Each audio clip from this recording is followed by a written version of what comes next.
Saya tuh suka sebel melihat aktivis dan politisi bicara seolah-olah dia mengerti sesuatu, tetapi hanya membandingkan yang tidak pantas dibandingkan demi tujuannya memperkeruh situasi, memperkeruh suasana. Mengapa saya harus bicara ini? Karena ada saya lihat aktivis dan politisi yang membanding-bandingkan harga BBM Indonesia dengan BBM Malaysia. Mereka tidak paham data, hanya melihat angka. Saya mau menjelaskan dua fakta mengapa harga ini berbeda. Pertama, kita mau masuk subsidi.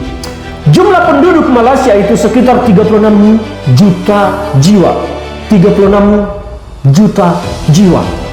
Subsidi BBM yang didapat oleh Malaysia dianggarkan pemerintahnya itu setiap tahun sekitar 50 triliun plus minus 5%. Artinya satu orang Malaysia, satu jiwa Malaysia mendapat subsidi BBM 1,5 jutaan rupiah per tahun. Bandingkan dengan Indonesia, subsidi BBM di Indonesia, satu warga negara kita hanya mendapat sekitar 250.000 rupiah apabila dibandingkan jumlah subsidi kita total setiap tahun itu dengan jumlah penduduk. Karena jumlah penduduk kita sangat banyak. Jadi itulah mengapa terdapat selisih harga BBM subsidi di Malaysia terlihat lebih murah dari BBM subsidi di Indonesia. Mengapa? Karena subsidi mereka jauh lebih besar daripada subsidi yang diberikan pemerintah Indonesia. Itu yang pertama. Yang kedua, saya mau menjelaskan fakta. 2003 SPBU Malaysia Petronas masuk ke Indonesia dan berbisnis di Indonesia. Faktanya 2012 mereka gulung tikar dari Indonesia. Mengapa gulung tikar? Karena harga mereka ternyata tidak mampu bersaing dengan harga BBM negara Republik Indonesia. Jadi untuk aktivis dan politisi jangan hanya melihat kenapa lebih murah BBM subsidi Malaysia dengan BBM subsidi Indonesia. Di Malaysia hanya sekitar 6.800, di Indonesia 10.000.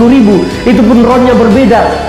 Karena subsidi yang diberikan oleh Malaysia itu jauh lebih besar daripada subsidi yang diberikan oleh Indonesia. Terlebih kalau kita gabungkan dengan subsidi listrik, Malaysia itu subsidi listriknya setiap tahun sekitar 21 triliun. Setiap warga negara Malaysia mendapat subsidi rata-rata sekitar 500 ribuan per tahun. Jadi satu warga negara Malaysia jika digabung subsidi BBM dan subsidi listriknya mendapat sekitar 2 juta rupiah per tahun subsidi yang mereka dapat. Subsidi warga negara Indonesia dari listrik dan BBM setiap tahun itu hanya berkisar di 700 ribuan. Jadi selisihnya jauh sekali. Subsidi BBM kita hanya sekitar 15% yang didapat warga negara dari subsidi BBM Malaysia.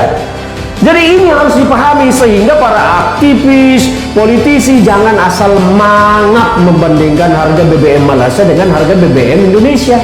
Faktanya SPBU Malaysia Petronas pernah buka di Indonesia, pernah berbisnis di Indonesia, akhirnya gulung tikar tidak sanggup bersaing dengan harga BBM Indonesia. Nah ini yang harus kalian pahami. Jadi rakyat itu jangan dicekoki informasi yang tidak benar hanya untuk memperkeruh suasana, memperkeruh situasi demi kepentingan elektoral dan demi kepentingan narsistik para aktivis di panggung media sosial.